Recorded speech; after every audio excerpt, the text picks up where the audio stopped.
ಬೆಂಗಳೂರಿನ ಬಾಗಲೂರು ವ್ಯಾಪ್ತಿಯಲ್ಲಿರುವ ಪ್ರತಿಷ್ಠಿತ ಪ್ರೆಸ್ಟೀಜ್ ಫೈನ್ ಬೇರಿ ಪಾರ್ಕ್ ಅಪಾರ್ಟ್ಮೆಂಟ್ನ ಫ್ಲಾಟ್ ಒಂದರ ಮೇಲೆ ದಾಳಿ ನಡೆಸಿದ ಸಿಸಿಬಿ ಪೊಲೀಸರು ಸುಮಾರು 10 ಕೋಟಿ ರೂಪಾಯಿ ಮೌಲ್ಯದ ಮಾದಕ ದ್ರವ್ಯಗಳನ್ನು ವಶಪಡಿಸಿಕೊಂಡಿದ್ದಾರೆ.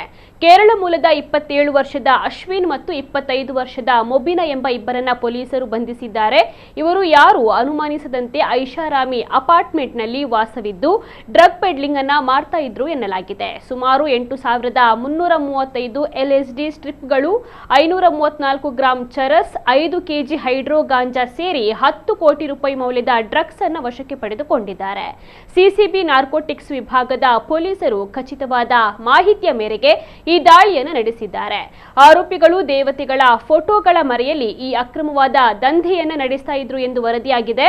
ಇದು ಅಂತಾರಾಷ್ಟ್ರೀಯ ಡ್ರಗ್ಸ್ ಜಾಲವಾಗಿದ್ದು ಥೈಲ್ಯಾಂಡ್ನಿಂದ ಮಾದಕ ವಸ್ತುಗಳನ್ನು ತರಿಸಿಕೊಳ್ಳಲಾಗುತ್ತಿತ್ತು ಎನ್ನಲಾಗಿದೆ. ಸದ್ಯ ಆರೋಪಿಗಳನ್ನು ಬಂಧಿಸಿರುವ ಸಿಸಿಬಿ ಫ್ಲಾಟ್ ಮಾಲೀಕರ ಬಗ್ಗೆ ಪರಿಶೀಲನೆಯನ್ನು ನಡೆಸ್ತಾ ಇದ್ದಾರೆ. ಸಿಸಿಟಿವಿ ದೃಶ್ಯಾವಳಿಗಳನ್ನು ಕೂಡ ಪರಿಶೀಲಿಸಲಾಗ್ತಾ ಇದೆ.